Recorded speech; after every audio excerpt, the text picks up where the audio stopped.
open up now to address some of the issues that those of you who are in the audience may have. I appreciate you all waiting patiently to interact with our segment here. We've gone over a little bit, but I'd like to take this time now for those of you in the audience to ask any of our esteemed panelists here any questions that you have for us today. And we're going to have Deanna here go around with the microphone. All right, who would like to be first? Here, right here.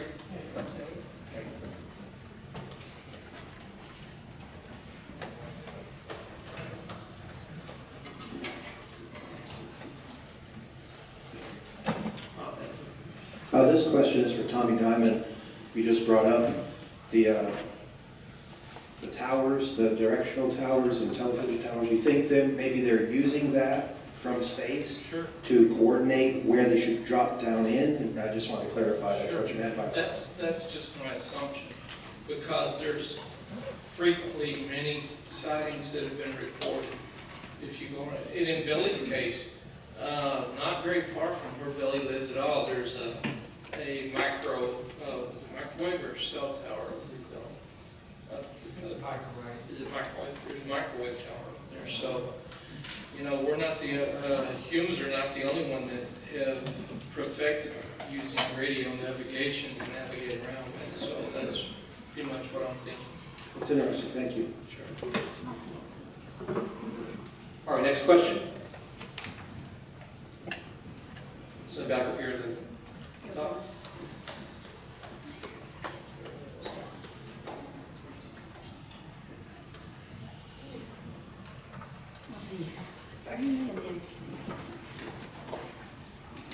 Hello, I'm Linda.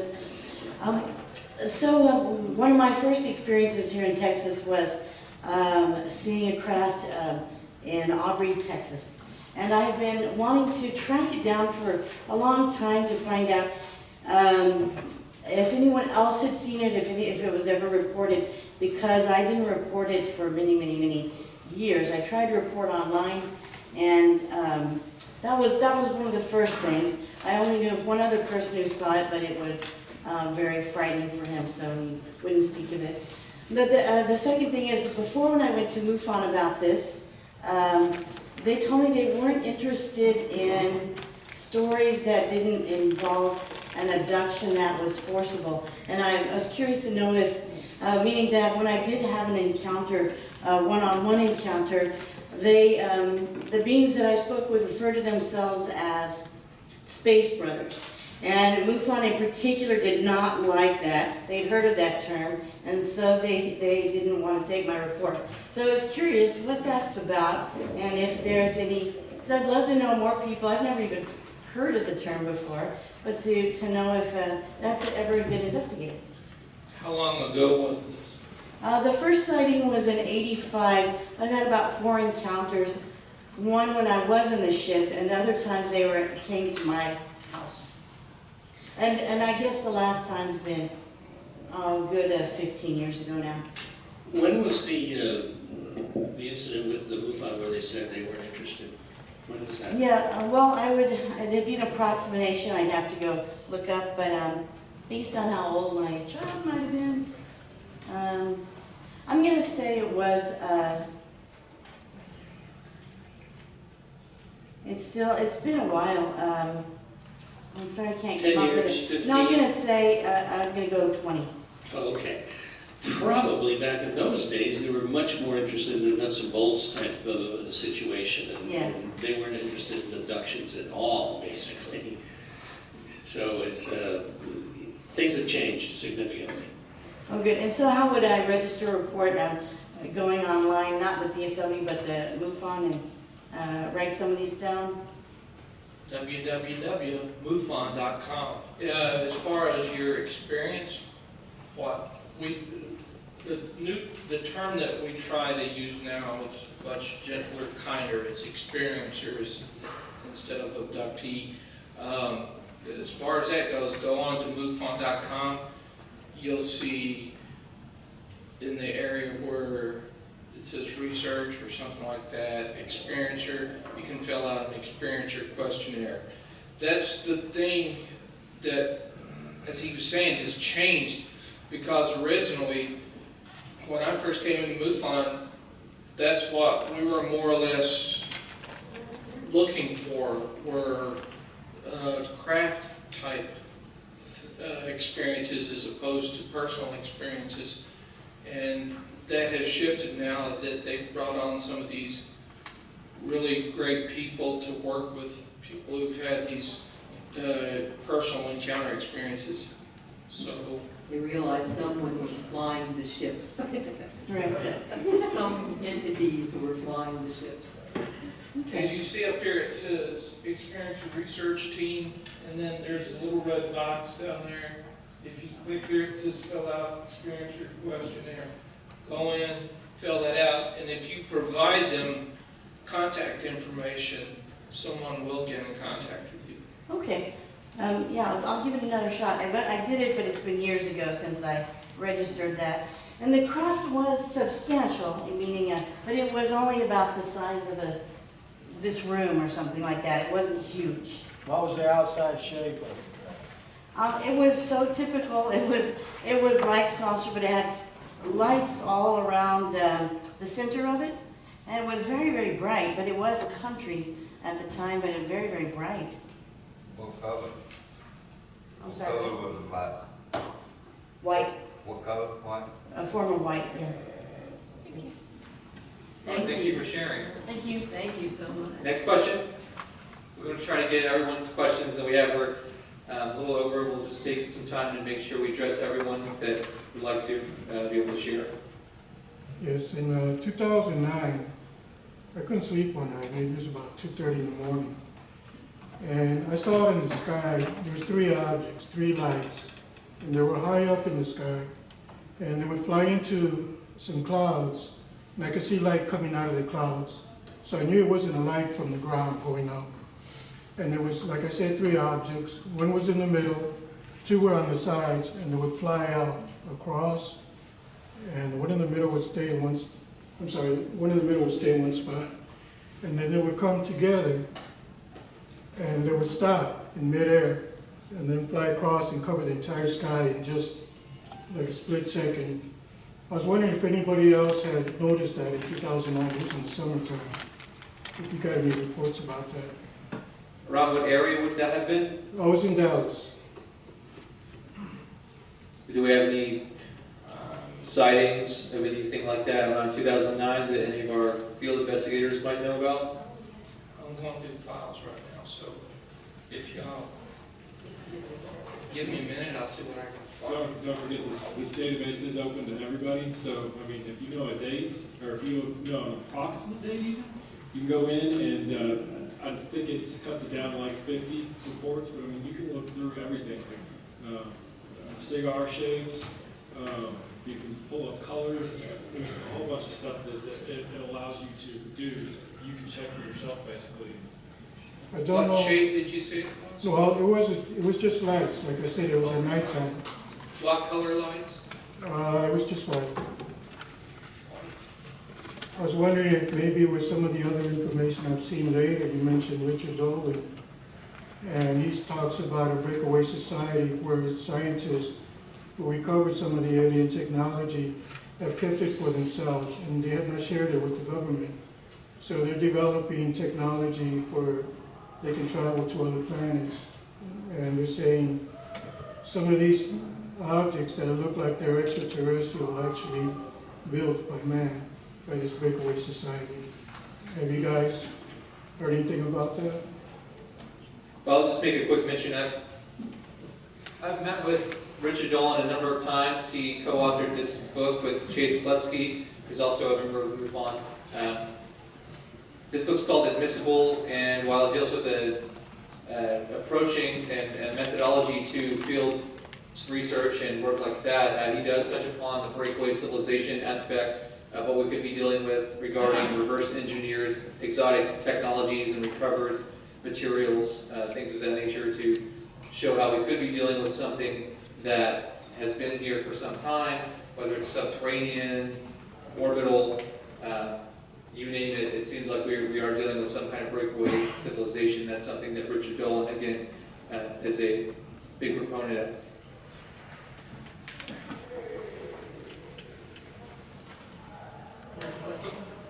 Another question?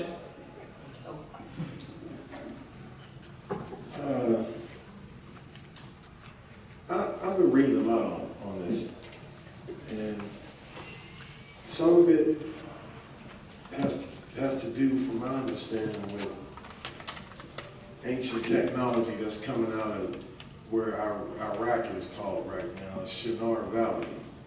2003, I believe there was some archaeologists in modern day Iraq, and we found a sarcophagus. It's supposedly here the bones of Nimrod, first man supposedly supposed to fight God, the Creator. Also, I heard they found a Stargate. This is right before Iraqi freedom, I believe, and the Stargate is in Area 51, from my understanding. But as far as the breakaway society, I believe everybody's in here is familiar with, I believe, 1953 or 1954. That was an important year, supposedly.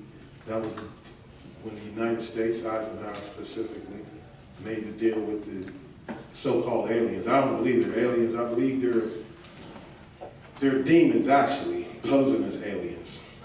And they're the fallen ones. You know, all the secret societies that have any information that pertains to them. Now, there's a bunch of different sets of them, I believe. There's the tall, Gregorian, blue-eyed blonde angels, whatever, or the Aryans is what Hitler called them.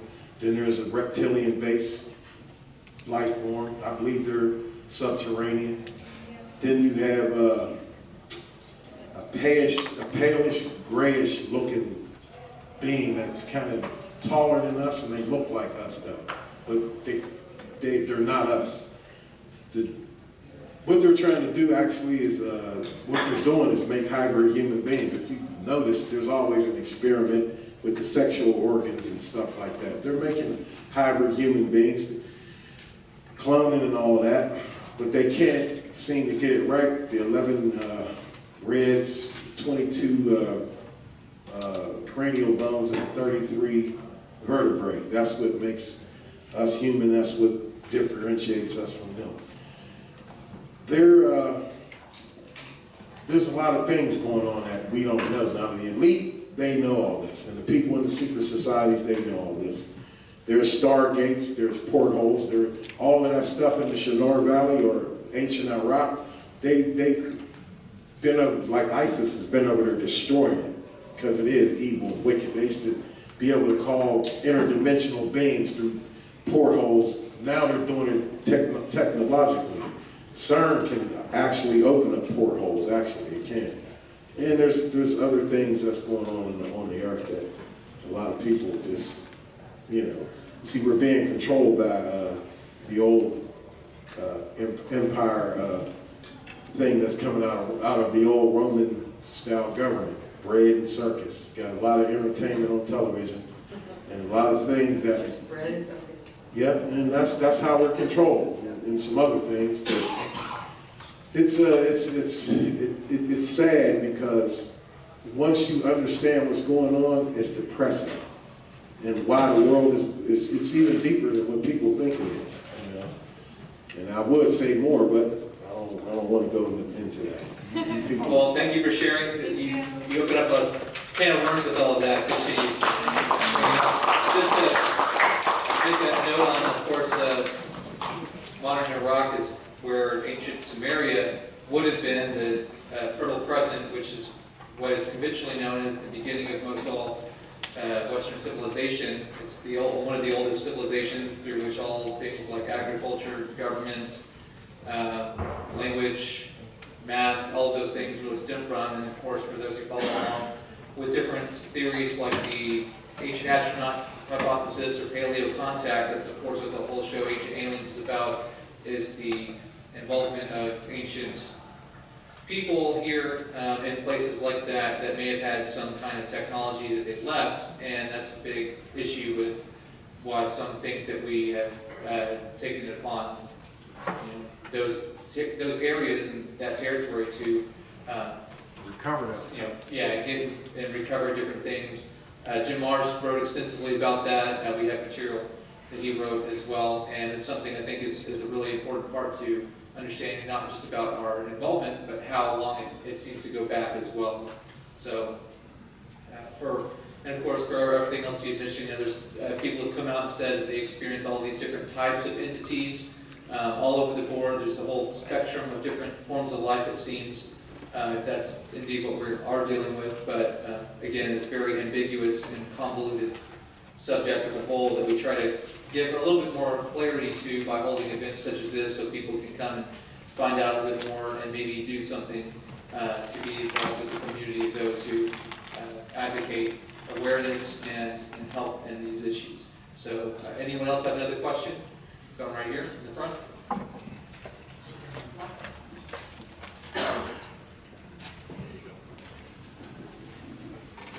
Yeah, actually, I've never seen a UFO. I saw one, but not enough to be serious about the report. But what I have a question about is something I read back either the 70s or early 80s. It's a reference material I'm looking for, where they stated separated aliens had reported into 3 types. Type 1 being grays, I think type 2 was the Nordics, and the type 3 maybe reptilians. I'm not sure about type 3. And there was a type 4 that was a mix of all other types. So I was wondering if anybody remember that publication? Because I'm looking for it. I'm trying to find a copy. So I'm planning on writing a series of sci-fi books using that. It's not going to use as a reference. What was the origin of the format that would type civilization? What was it from? Oh no, not civilization. It was considered. I would say that about it came out roughly the same time Heineken came out with the CE3K, or the different types of contact, 1, 2, and 3, and they also came out with occupant type 1, occupant type 2, occupant type 3. They put those 3 to a particular type, and occupant type 4 was a mixture. I chuckled when he listed blob as one of them. Anyone here on our panel might like to shed any light on that area? There are approximately 113 from my awareness with the people that I deal with, the Indians, species, not just 3. Actually. Oh, I know. I'm in. And are they interrelated, and do they mix and match like we do here on the planet? Not necessarily. So the species do different things, and they can cloak themselves to look like humans. And if you would say that they are among us. Right. Well, what I'm looking for is the actual publication. If anybody remembers something about that. Does MUFON have a protocol that they use to address those types of cases? Tommy, you got anything you're pulling up here? I don't have anything. I've got it in my manual, yes, but not here. So in the investigator's manual, there is a set that you can go by that addresses. We have images, I believe it's in the, I know, basically when I went to the symposium in 2015, I walked away from there with a stack of images of the different species of entities. And I'm pretty sure now, if I understand, that that has been included into the manual, the field investigator manual. See if I can pull it up. Just out of curiosity, do you remember how far back they might have included it? Restate that last part? Oh, I was curious if you remember about how far back they included the information about the different types in the manual. If you come to the September event, I will provide that information. We have a MUFON meeting in September in Grapevines. Oh, Grapevine? Tommy is- What date? Tommy is in September. I'm not exactly sure the date, but around the 15th to the 20th. It looks like it's about the 23rd. I just left it up. That's Thank you. it's every 2 months, around the end of the month, Sunday. We usually do it at the Rec in Grapevine. It's usually from, 3 to 5? Yeah. And then we usually have dinner afterwards for anybody. That's good to know, thank you. My wife's got plans for the 30th, whatever the last Sunday is in September, so. if you know where- Thanks. It will be on the website, right, the meeting? Yes, check the website. I'll do that, thank you. There's also another scale similar to what you described. I met with Michio Kaku a few years ago, and he shares about what's called the Kardashev scale, which type 1 would be a planetary civilization, type 2 would be a solar civilization, type 3 would be a galactic civilization, but not specific to any one species. So obviously a type 3 galactic civilization could encompass several different types of species. We would technically be a type 0, we're not even type 1 yet, which is a whole planetary civilization. Well, it seems like I remember it was either Hynek or Freeman that came up with that. Yeah. Those types, but I can't find any reference to them. Yeah, Hynek, Hynek has a grouping, and also Jacques Vallée has a grouping. Right. And actually, in the field investigators manual, they combine the Hynek and the Vallée groupings. Here are a few, I'll just go through this very quickly. This is a segment from the investigator's manual, and those are diagrams A, B, C, and D. And it just kind of goes to show some of the renditions that have been made based upon specific accounts, and that might be somewhat of a way to reference some of these different things. Yeah, that's an old manual. And they also include on this manual, it looks like,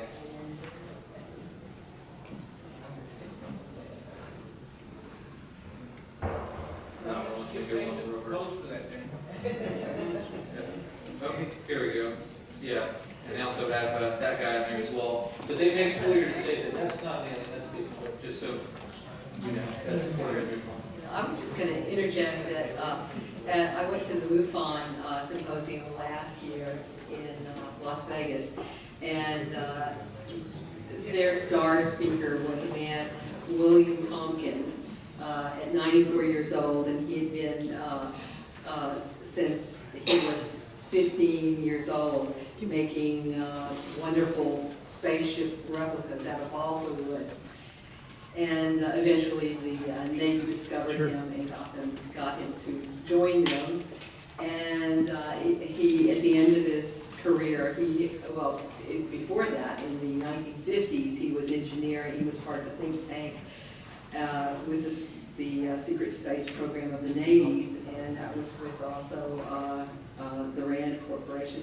And he told everyone that he had photos, and he had two other people documenting with him that he had done the engineering blueprints for kilometers-long spacecrafts that we have that have been in operation since the 80s, and that there were many people stating that we have bases on Mars and the Moon. And I know it's not provable with MUFON yet at this point, but at the symposium, these were people, there was another man who taught physics at Columbia, and they were backing his information up. So there's a lot going on out there. Again, we have a vast universe. They were saying at that symposium that there were 300 species that the United States government is tracking, some of whom work with us. So 300 species was the big number for me at that point. And since then, I heard Linda Mouton-Howe give a presentation at, what is it, out in the desert? The Contact in the Desert. Contact in the Desert. And she was stating at that point that her military people were telling her that there were 600 species that the United States tracks, as well as many of those with whom we work. So again, if we have,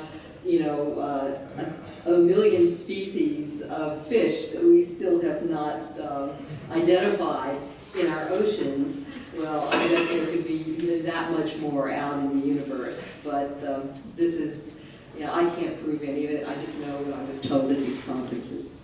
On that note, if we are dealing with, regarding those numbers, 500 to 600 species of what we could call EBEs, which is a scientific term that stands for extraterrestrial biological entities, if we indeed are dealing with something of that nature, it would just be a confirmation that something such as the Drake equation, which in science is a formula used to find out the potential number of habitable planets within a known region of the galaxy, which it seems by now would be millions, if not more. We're dealing with hundreds of thousands of different planets just within our own part of the galaxy here that could be potentially habitable by those standards. So we'll keep that in mind as we continue on. We have time for just a few more questions for anyone else that would like to share.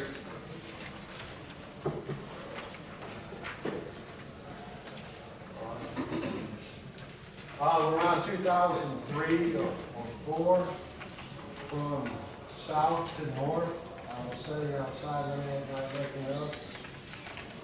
I saw a V-shaped craft drop into our atmosphere. And I didn't see it, and then I saw it, and it was shaking like it was going through turbulence. And right behind that, another one dropped, and they were shaped like this, so flat across the back and point, and they were humping it, and they went across the entire sky until they disappeared, you know, where the earth gets dark and whatever. But I don't know what height our atmosphere starts at where you can see things, but they must have been huge, and there's no way our government or radar did not pick those up. They were moving from south to north, and they were humping it, and they looked like they were like shaking from turbulence, and they were black, and they were moving very fast. You said 2003 or Y'all, so? anybody ever report that? If you know when and where, we can kind of see I if was in there's any Irving. radar. I was in Irving looking up, and it was moving from. They were moving from south to north, and they dropped in. It looked like into our atmosphere, you know. Like where you can't see them and then they're visible. I don't know, they must, what, is that hundreds of miles? I don't know. I believe visible is about 90,000 feet. That would be a question for the fellow on the end then. Yeah, it's kind of hard to say on the visibility side because it's sort of every day would be different, you know, when it comes to. I figured it had been some type of military craft or something that we don't know about. TR-3B, probably.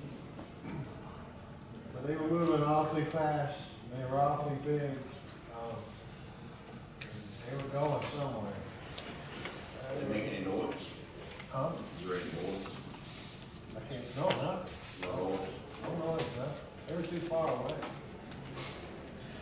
Well, one interesting aspect of that you mentioned, having a V shape or almost like a triangle, was it? Triangle shape. So, and of course, I'll just mention this briefly, but that's actually a very common factor when people are experiencing sightings or having anything happen. People often that hear about this subject are immediately reminded of the disc-shaped flying saucer type craft. When logistically, we actually are dealing with a number of different shapes, colors, things like that. One I'll just make mention of is some interesting material I have here.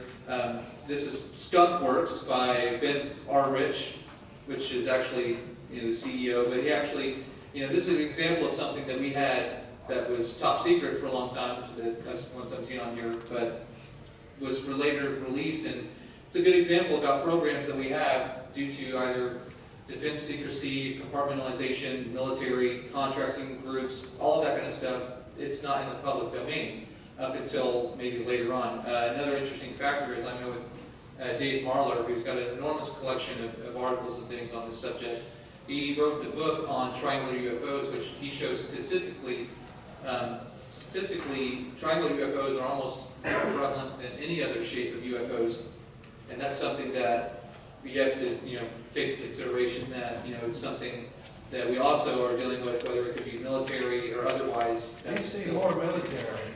Could be. The way it looked, That was a big way up until after the Cold War that they were able to hide a bunch of that was they just allowed, the government allowed the UFO thing to run because then that way they could operate some of their highly classified vehicles and just people would write it off as being extraterrestrial in origin, which in fact it wasn't. What an interesting point. Wow. Yes. So this is an interactive live map of sightings, and as you can see, they have a interface where you can choose the icon of the sighting that you or someone has had, and several here in this area, which is interesting. Most of the ones we can see are the disc shape, but these here, the northwestern area here, or northeastern, I should say, have some of these triangular sightings, and then you zoom in, you have a whole bunch, so it could be something going around the area. This is happening now live. These are being recorded minute by minute here. So this is something that, again, is it military? Is it some kind of breakaway, exotic technology, civilization that we're still just trying to figure out? A lot of factors to try to understand more.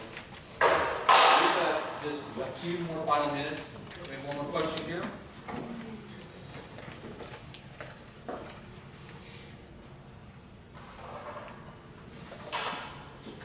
Thank everyone for letting me be here, because I feel like we're all destined in some ways to serve. And someone told me before, you either serve or you suffer. And I'd rather serve than suffer. So I'm trying to give back.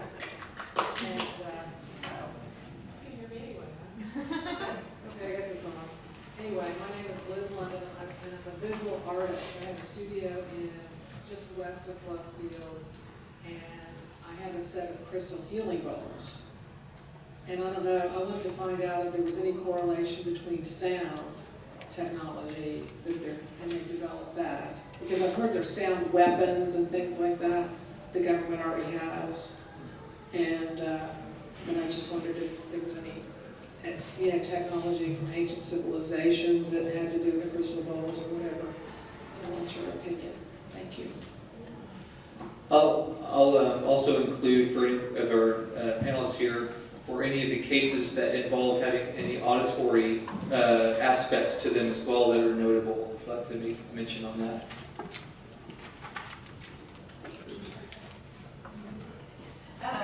Absolutely. Yeah. Yeah, auditory very much so. And what you don't hear as far as ship and it's silent, very definitely with the bowls that go all the way back to India, that go back to Africa actually. And that they did call in brothers, space brothers, with those tones. So they're not only used for healing, but they were also used for calming. Yeah, they talk to me, and they're giving me messages, and I'm trying to decipher them. And once I kind of get, but they've given me a business, and this business is called artforyourcause.com, and I'm getting all these impressions that the way I set it up, I'm going to set it up as a foundation. Foundations can feed nonprofits. This is an art site for helping nonprofits. So it's kind of a reverse economic shift, which I think is part of all this stuff. There's a lot of radical stuff going on. It's really exciting and cool. I mean, I know there's some fear stuff too, but that's part of the game. Because you're coming into your evolved purpose. Well, yeah, I think that's a good point. Yeah, that's great. I love that. Yeah, I hope so. I think going for the positive, what is it? It's an old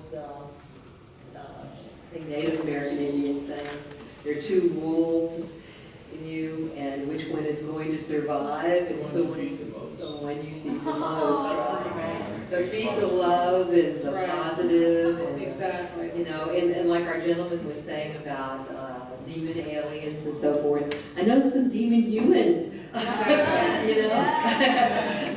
I want to stay with the positive group. I don't care if they look weird or strange. If they're full of love and life, I'm going to be with those guys.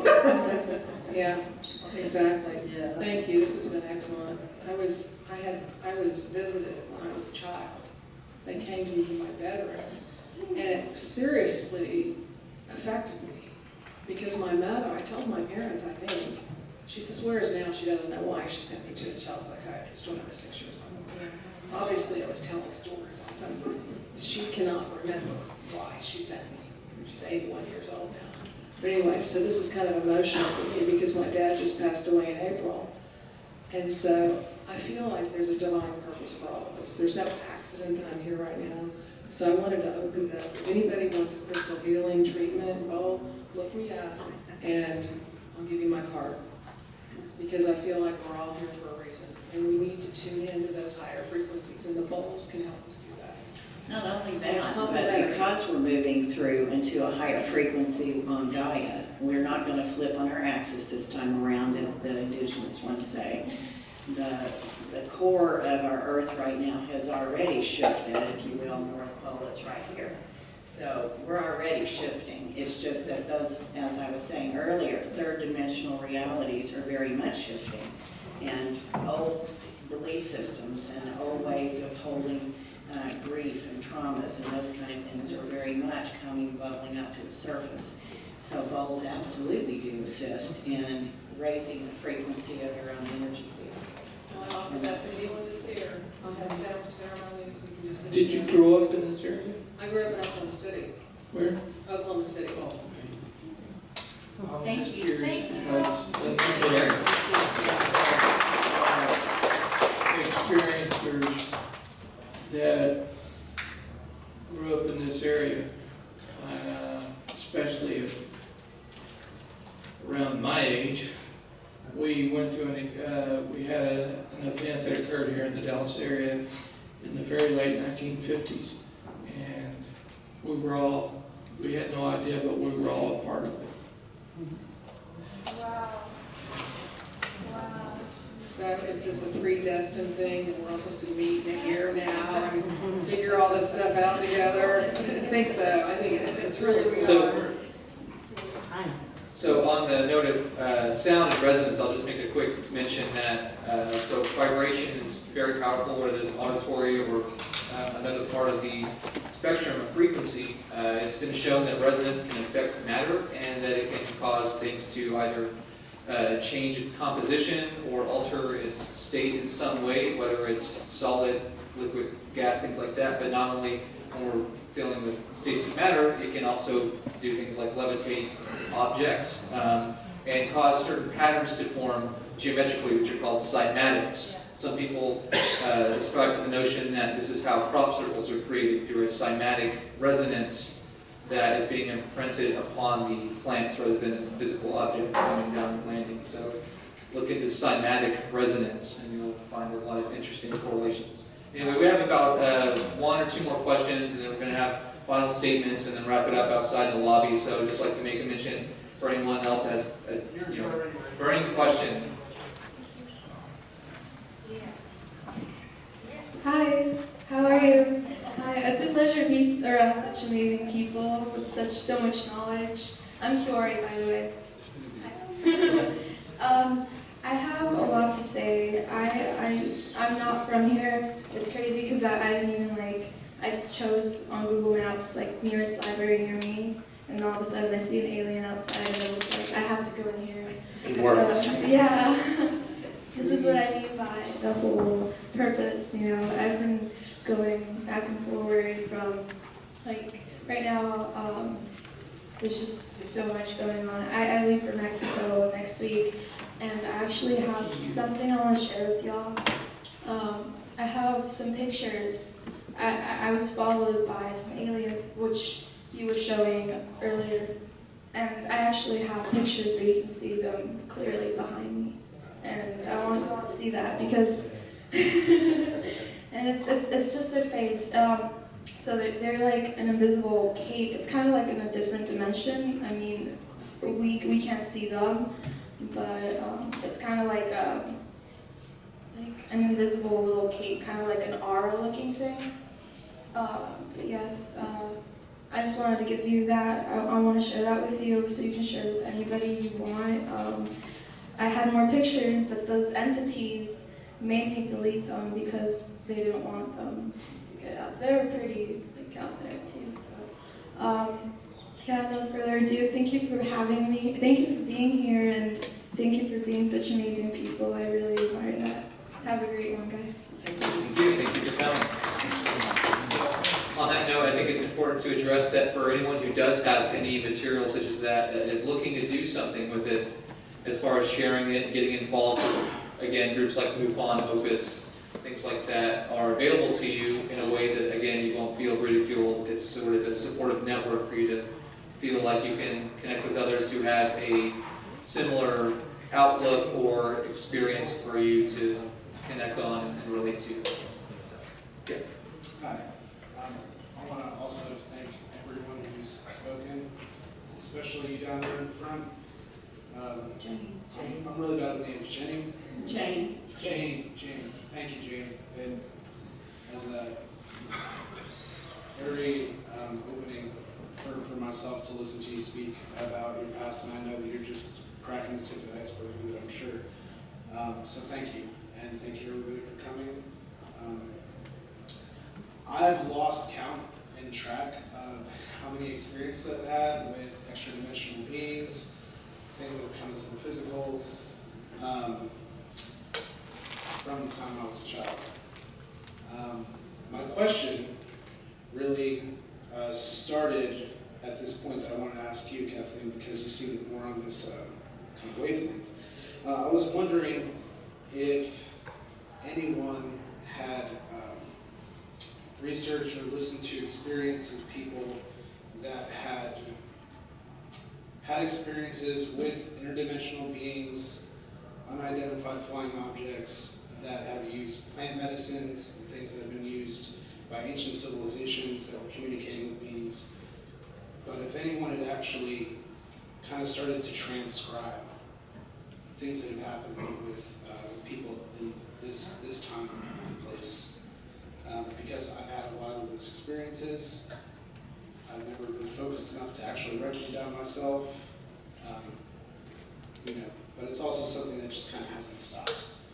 I know that there's a higher purpose in all of it. I have memories of things happening from my childhood, and then I have like a complete blank of childhood that I don't remember. I just don't remember at all, but I remember coming down from the sky, and I remember seeing my preschool, and I remember seeing my body, and I remember being inside of my body and feeling like I was behind the wheel of a car or something, and felt myself bouncing around in a really interesting way. I've never really shared the extent of all my things with anyone, mostly my mother, who's pretty accepting.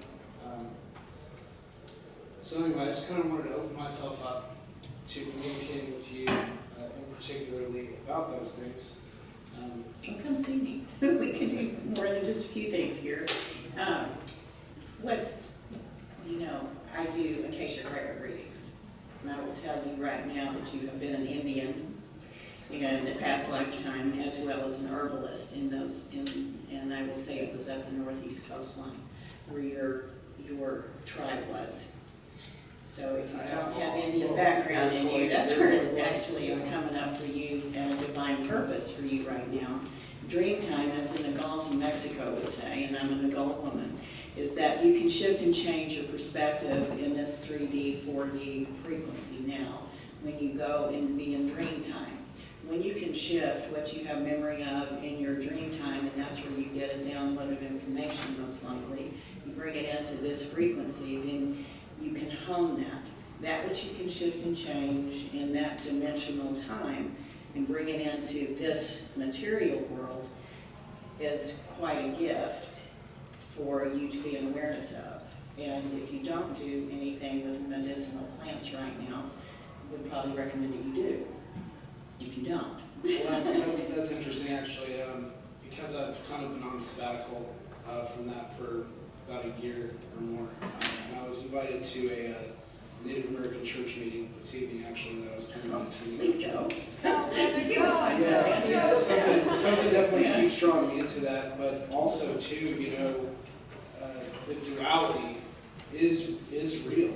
Yes, it is. And so I definitely feel like probably since between 2011 and 2012 that I've had the more malevolent seeming type of experiences. Okay, let me stop you there, because when you open up into a fourth or fifth dimensional reality, in that fourth dimension right now, that frequency, there are many, if you will, entity that kind of stay in that dimension. You need to learn how to protect yourself so that you get your truth of what is on purpose for you. But there are techniques to do that, and those are not taught in the medical field here.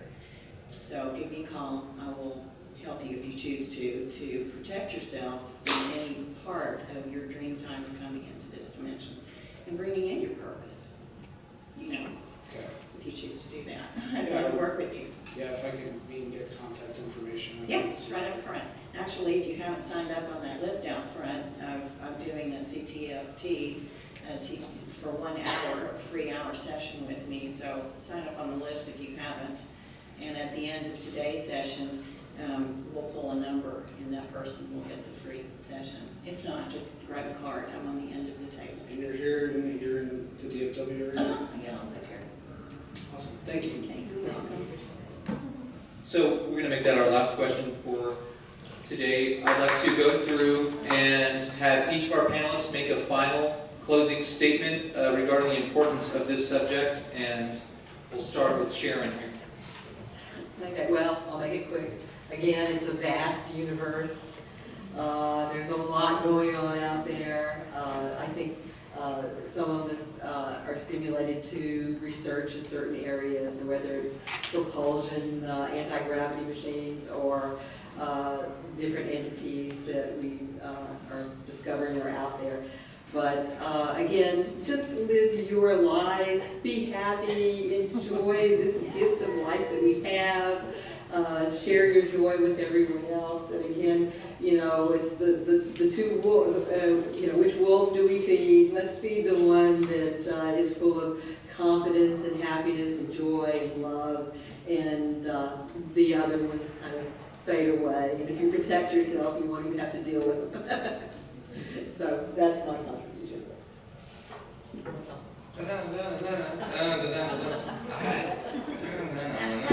I'm sorry, if I went into doing a closing statement, we'd be here a while.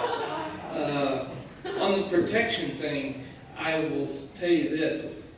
Grab you a piece of selenite, grab you a piece of pyrite, and carry them around. I've been collecting crystals and minerals and studying metaphysical things for over a decade, and so I totally got that. Okay. It's interesting because sometimes I feel like you were saying, that there are experiences that you're supposed to have, and sometimes I feel like I'm supposed to have a quote-unquote dark experience, because Sit in. there's tons of it all over my house.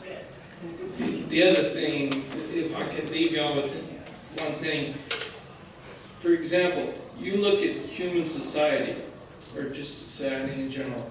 There's good folks and there's bad folks. That's just not for here on this little bitty rock, all right? All from here through the universe, you're going to have good folks and bad folks. It's just like when you get on an elevator somewhere. Sometimes you're going to get on the elevator with somebody that's pretty cool. Sometimes you're going to get on the elevator with somebody that's a butthead. You're going to have that same experience no matter what you're doing throughout the universe. Daniel mentioned Drake's equation. Even back in Drake's equation goes back to 1961. Using his equation back then, with the knowledge of planets that he had back then, star systems and planets, there was an estimated 10,000 possibilities of there being a planet out there somewhere in a star system with life. That's with 1961 figures. So now if you bring it up to date, I am sure that that has grown astronomically over time.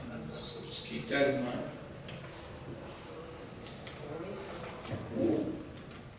I guess I need to get with Kathleen here. I'm still trying to have my first OBE here.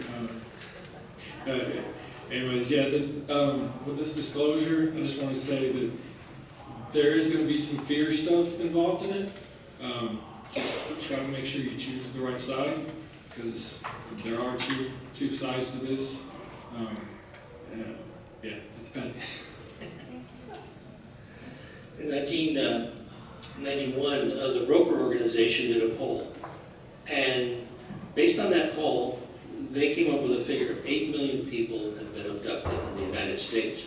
That was back in 1991, so I would assume that the numbers are probably much larger. If you know of someone or yourself that is having an experience, people like Kathleen are here locally, but there's an organization called OPUS, the Organization for Paranormal Understanding and Support. And with the capability that we have, having an online support group, that means people that don't have a local support group that they can go to can get involved, and it's totally confidential. So I just want to keep that in mind, and there's a pamphlet out there, I don't know how many are left, if there is, but you can contact me through that website, which is opusnetwork.org. Thank you. I've been involved since I was a child, since 2, and actually 3. Didn't speak English till I was 4 because I'm a identical twin. I see energy fields around all living things. So I kind of grew up thinking that abnormal was very normal. And so this has been pretty much a purpose for me to assist people in getting out of any kind of trauma emotionally. I've spent 15 years in the psychology field and found that talking about trauma just intensified the issue if you continue to talk about it. So it didn't matter whether there was an abduction or if it was a trauma from childhood or disassociation, that when you don't, the particular therapy that I was telling you all about, you don't have to tell your story. If you have been abducted, then there's obviously an emotional issue that comes with that and feelings. But speaking about feelings all the time often will just intensify those. So the particular therapy that I do with people who have been abducted or feel like they have, or have had actually MK Ultra issues and programmed, that there are ways in which to release the energy out of the cells of the subconscious mind held in your body. So if anyone knows of someone who has been traumatized, or you all would like to in any way discover something that hasn't been released, then there is a technique to do that, and I don't need to know your story. As far as UFOs and alien encounters, I have had 2 of them, and very definitely believe that there are multi-millions of other very high vibratory beings that we don't even have a clue about. So my purpose and intent is to assist people. Speaking about this, I have no embarrassment about it whatsoever. I have taught on board thousands of people on board ships, and I don't really care what people think of me. It's just that I'm here to help people get any kind of balance back in their life on every level, and that is mentally, emotionally, physically, and spiritually reconnecting to your inner little kiddo, and that's where your purpose is. So when you feel, particularly in this frequency right now that we're going through, because Earth is moving out of a 3D frequency into a higher one, all of those emotions are going to start petering up, and people are going to have to start dealing with them. And oftentimes the more you talk about those issues, then they can oftentimes become more intensely felt. So if you'd like to disengage from those feelings without explaining your story, then I'm definitely here to help. Thank you. Hard to follow that. Guys, I come from a more traditional government background as a pilot, criminal investigator. Just to say a quote from my old government days: if you see something, say something. This MUFON is an organization that you can feel safe reporting what you see and what you experience. In the old days, as Les has said, MUFON was a nuts and bolts, more, looking for the physical attributes of things. Now, they're much more open, and we have the expertise, such as some of the people on this panel, to explore what you've experienced. That's not within my expertise, but we have people who do. So when we encounter cases where you're reporting those things, I know where to refer you. So nobody's making any judgment there. I will tell you that from the government side, And what Jeremy was saying was this drifting of disclosure. My personal opinion is that the government is going to disclose more when they think more people are looking.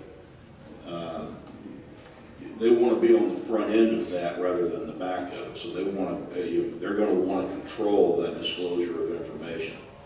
So if we're investigating more cases, there's going to be more information coming out. I'll tell you just from the government side and the criminal investigation side, some of the most biggest breakthroughs in cases that we've worked and I've worked in my career have come from the most minuscule little reports. Sometimes you may report something that we can absolutely do nothing with, but you start getting more and more people reporting these things, we can focus more resources toward that end, and we get more expertise looking at those things. So again, I say that without trying to be facetious. If you see something, say something. Let's give a hand to our panel.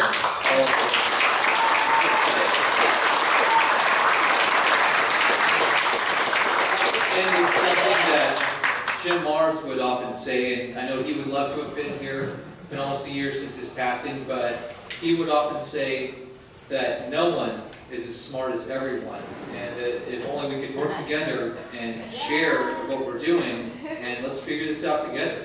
So glad all of you took the time to come up here on a Saturday to the